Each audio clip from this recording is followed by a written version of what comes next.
حضرت سعد بن ابی وقاص رضی اللہ تعالیٰ عنہ کی حدیث ہے اور سنن ابو داؤد شریف میں موجود ہے۔ آپ فرماتے ہیں نبی پاک صلی اللہ علیہ وسلم کے ساتھ تھے ہم، اور ہم مکہ مکرمہ سے مدینہ طیبہ جا رہے تھے، حج کے بعد جا رہے تھے یا کسی اور سفر کے بعد واپس جا رہے تھے۔ اچانک رستے میں حضور گھوڑے سے اتر آئے، کوئی ایسی وجہ نہیں تھی، کوئی ہمارا سستانے کا ارادہ نہیں تھا، کوئی ٹھہرنے کا پروگرام نہیں تھا۔ سونے کریم رسول نیچے اترے اور حبیب پاک صلی اللہ علیہ وسلم نے ہاتھ اٹھا کے زمین پر بیت اللہ شریف کی جانب منہ کیا اور حضور نے دعا مانگنی شروع کر دی۔ دیر تک دعا مانگی، پھر حضور سجدے میں چلے گئے اور دیر تک سجدہ کیا، پھر اٹھے، پھر دعا مانگنے لگے، دیر تک دعا مانگی، کہتے ہیں پھر سجدے میں چلے گئے، پھر دیر تک سجدہ کیا، پھر تیسری دفعہ اٹھے دعا مانگی اور لمبی دعا مانگی، پھر سجدے میں چلے گئے اور دیر تک سجدہ کیا۔ حضرت سعد بن ابی وقاص رضی اللہ تعالیٰ عنہ بڑے جرنیل قسم کے، بہادر قسم کے، لشکر و سپاہ کی قیادت کرنے والے صحابی اور بڑے بیدار مغز، حاضر ذہن رکھنے والے آدمی،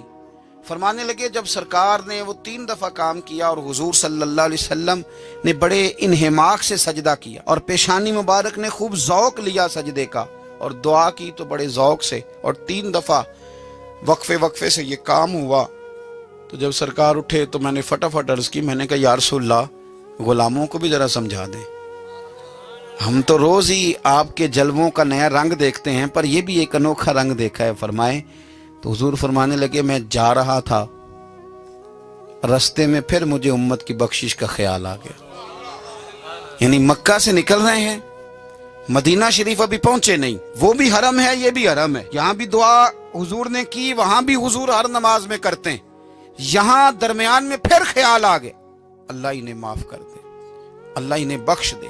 تو حضور فرماتے ہیں میں نے ہاتھ اٹھا کے دعا مانگی اور میں نے لمبی دعا مانگی، میں نے مالک کو منایا، اس کریم کو راضی کیا، تو مجھے پیغام ملا کہ محبوب 1/3 امت اللہ نے بخش دیا آپ کی۔ تو حضور فرماتے ہیں میں سجدے میں گر گیا، پھر میں نے دیر تک اس بات کا شکر ادا کیا۔ کریم فرمانے لگے پھر میں سجدے سے اٹھا اور پھر میں نے دعا شروع کر دی، دیر تک دعا مانگی تو پھر مجھے پیغام ملا کہ 1/3 کو اور معاف کر دیا گیا۔ حضور فرماتے ہیں پر اس کے شکر میں نے سجدہ کیا، دیر تک سجدہ کیا،